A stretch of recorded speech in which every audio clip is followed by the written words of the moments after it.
Viewers, आज के video में हम देखेंगे कक्षा 10वीं हिंदी रेमेडियल बुक का सॉल्यूशन। और ये आपके इकाई 3 गद्य खंड क्षितिज गद्य खंड के भाग से लिया गया है। और इसका पेज नंबर है पेज नंबर 32, 33, 34 और 35 पे भी कुछ क्वेश्चन है। तो पूरे ही एक वाक्य वाले ये उत्तर हैं। तो एक वाक्य वाले जितने भी प्रश्न हैं सबको ही आज हम हल कर लेंगे। और उसके पहले पेज नंबर 30 और 31 वाले एक वाक्य वाले उत्तर हम कर चुके हैं। यदि आपने नहीं देखा हो तो प्लेलिस्ट में देख लीजिए। बहुत ही आसान तरीके से और बहुत ही सही उत्तर हमने यहाँ पर लिखे हैं। तो शुरू करते हैं। प्रश्न है, बाल गोविंद भगत कैसे व्यक्ति थे? बाल गोविंद भगत कैसे व्यक्ति थे? तो इसका उत्तर है, बाल गोविंद भगत मझले कद के गोरे चिट्टे व्यक्ति थे। बाल गोविंद भगत मझले कद के गोरे चिट्टे व्यक्ति थे। और यदि आपके पास रेमेडियल बुक नहीं है तो भी आपको ये उत्तर कर लेना चाहिए एक वाक्य वाले, क्योंकि बहुत ही इंपॉर्टेंट है। इसके साथ ही 10वीं बोर्ड एग्जाम की तैयारी भी चैनल पर शुरू हो चुकी है। अगला प्रश्न है, बाल गोविंद भगत गले में कौन सी माला पहनते थे? तो इसका उत्तर है, बाल गोविंद भगत गले में तुलसी की जड़ों से बनी हुई माला पहनते थे। इसके बाद प्रश्न नंबर 30वां है, बाल गोविंद भगत के मस्तक पर हमेशा क्या लगा रहता था? बाल गोविंद भगत के मस्तक पर हमेशा क्या लगा रहता था?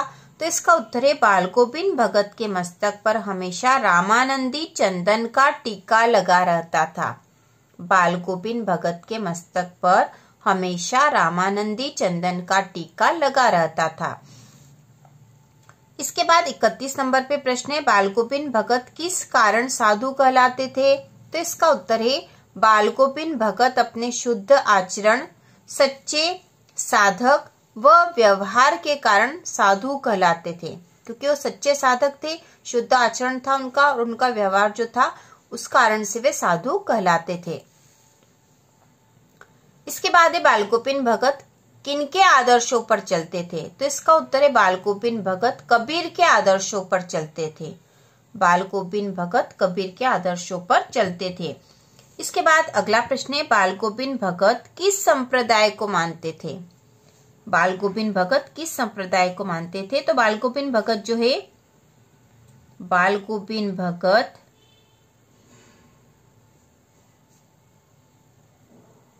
कबीर पंथ को मानते थे। कबीर पंथ को मानते थे। कबीर पंथ को मानते थे वे। इसके बाद 34वां प्रश्न है, बाल गोविंद भगत अपनी फसल को पहले कहाँ ले जाते थे? तो इसका उत्तर होगा, बाल गोविंद भगत अपनी फसल को सबसे पहले कबीर पंथी मठ में ले जाते थे। कबीर पंथी मठ में, ठीक है, कबीर पंथी मठ में ले जाते थे। तो आपको ये पूरा ही वाक्य लिखना होगा आंसर में, क्योंकि एक वाक्य में उत्तर दीजिए वाले प्रश्न है। तो इसका उत्तर होगा, बाल गोविंद भगत अपनी फसल को पहले कबीर पंथी मठ में ले जाते थे। इसके बाद है, बाल गोविंद भगत किसके पदों को गाया करते थे? तो बाल गोविंद भगत किसके पदों को गाया करते थे? तो यह तो पता ही है, बाल गोविंद भगत कबीर के पदों को गाया करते थे। कबीर के पदों को गाया करते थे। बाल गोविंद भगत कबीर के पदों को गाया करते थे, यह इसका उत्तर होगा। इसके बाद अगला है, अपने साहब कबीर के प्रति बाल गोविंद भगत कैसे श्रद्धा दर्शाते थे? तो इसका उत्तर है, बाल गोविंद भगत कबीर के गीतों को गाकर व उनके आदर्शों पर चलकर अपनी श्रद्धा दर्शाते थे। बाल गोविंद भगत कबीर के गीतों को गाकर व उनके आदर्शों पर चलकर अपनी श्रद्धा दर्शाते थे। इसके बाद है, भगत जी आत्मा और परमात्मा के बीच कैसा संबंध मानते थे? तो इसका उत्तर है, भगत जी आत्मा और परमात्मा के बीच प्रेमी और प्रेमिका का संबंध मानते थे। भगत जी आत्मा और परमात्मा के बीच प्रेमी और प्रेमिका का संबंध मानते थे। इसके बाद है, बाल गोविंद भगत के गांव के लोगों का मुख्य धंधा क्या था?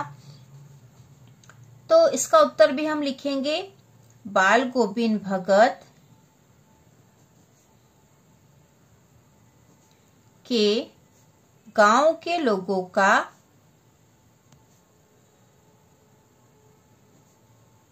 बाल गोविंद भगत के गांव के लोगों का मुख्य धंधा खेती बाड़ी था। खेती बाड़ी था। इसके बाद है लेखक ने रोपड़ी किसे कहा है।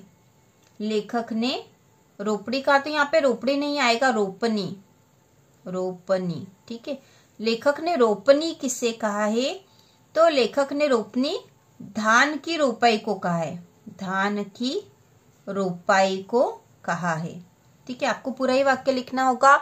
लेखक ने रोपनी धान की रोपाई को कहा है। इसके बाद अगला प्रश्न नंबर 40 है, जब सारा संसार सोया रहता था तो उस समय कौन जाग रहा होता था।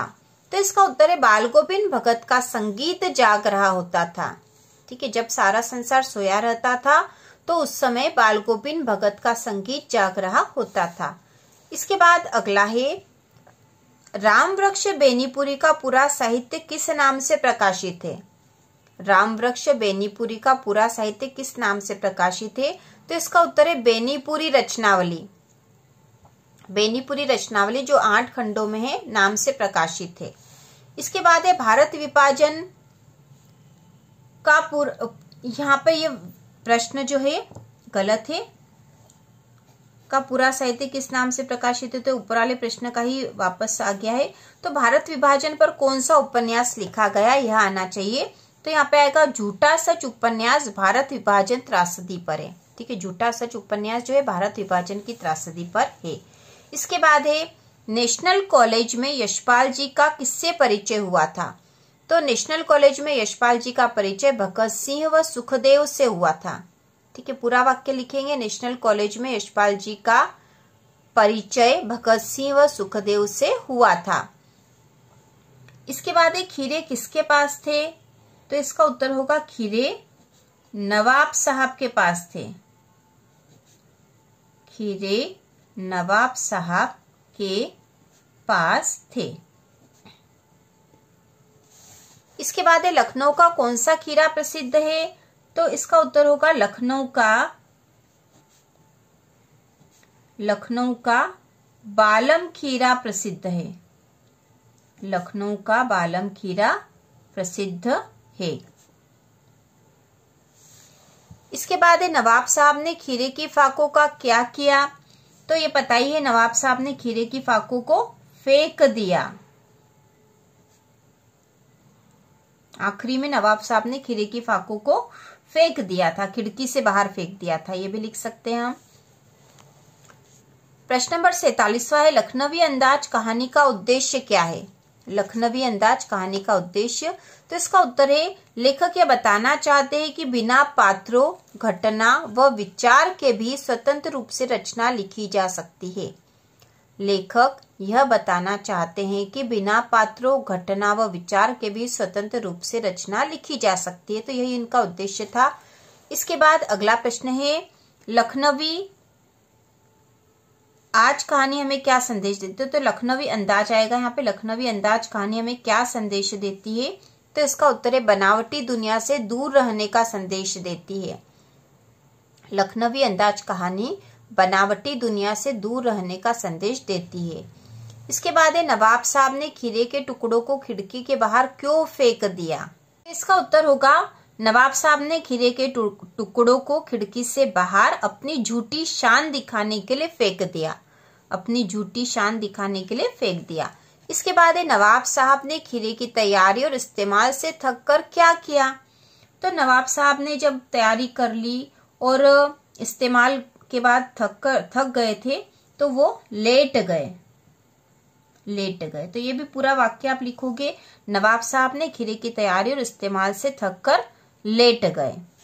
इसके बाद है लेखक ने मन ही मन क्या सोचा, तो इसका उत्तर है लेखक ने सोचा कि क्या खीरे सूंघकर ही पेट भरा जा सकता है। लेखक ने सोचा कि क्या खीरे सूंघकर ही पेट भरा जा सकता है। बाद प्रश्न नंबर 52 है, लेखक यशपाल कौन से आंदोलन से जुड़े थे, तो इसका उत्तर है भारतीय स्वतंत्रता आंदोलन से जुड़े थे। लेखक यशपाल भारतीय स्वतंत्रता आंदोलन से जुड़े थे। इसके बाद है मनु भंडारी का विवाह किससे हुआ, तो इसका उत्तर होगा मन्नू भंडारी का विवाह राजेंद्र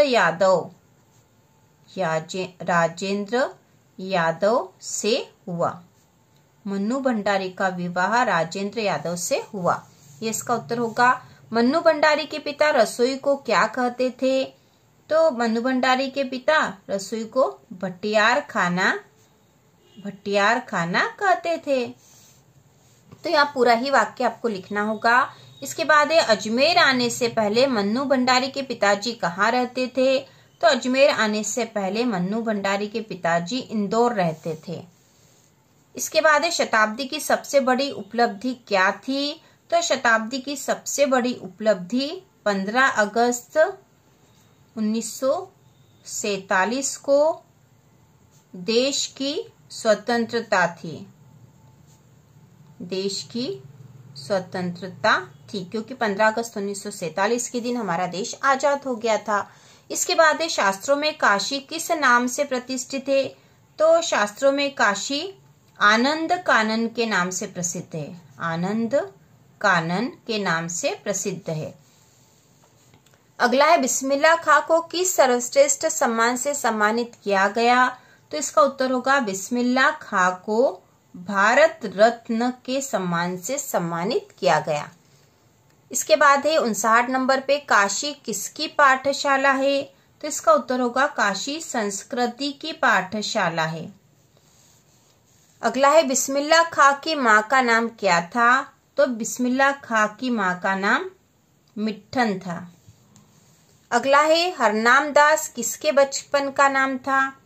तो इसका उत्तर होगा हरनाम दास बदंत आनंद कौशल्यायन के बचपन का नाम था। बदंत आनंद कौशल्यायन के बचपन का नाम था। इसके बाद है संस्कृति पाठ किस विधा का है? तो संस्कृति पाठ जो है वह निबंध है, गद्य की निबंध विधा का है। इसके बाद है सभ्यता किसका परिणाम है? तो सभ्यता संस्कृति का परिणाम है। सभ्यता संस्कृति का परिणाम है। तो पूरा ही आपको वाक्य लिखना होगा यहाँ पर। प्रश्न नंबर 64 है जो कि आपकी बुक के पेज नंबर 35 पर है और प्रश्न है संस्कृति निबंध हमें किसकी प्रेरणा देता है? तो इसका उत्तर है सभ्यता और संस्कृति से जुड़े जटिल प्रश्नों से टकराने की। ठीक है, तो यहाँ वाक्य बनेगा संस्कृति निबंध हमें सभ्यता और संस्कृति से जुड़े जटिल प्रश्नों से टकराने की प्रेरणा देता है। प्रेरणा देता है, यह पूरा ही वाक्य आपको लिखना है।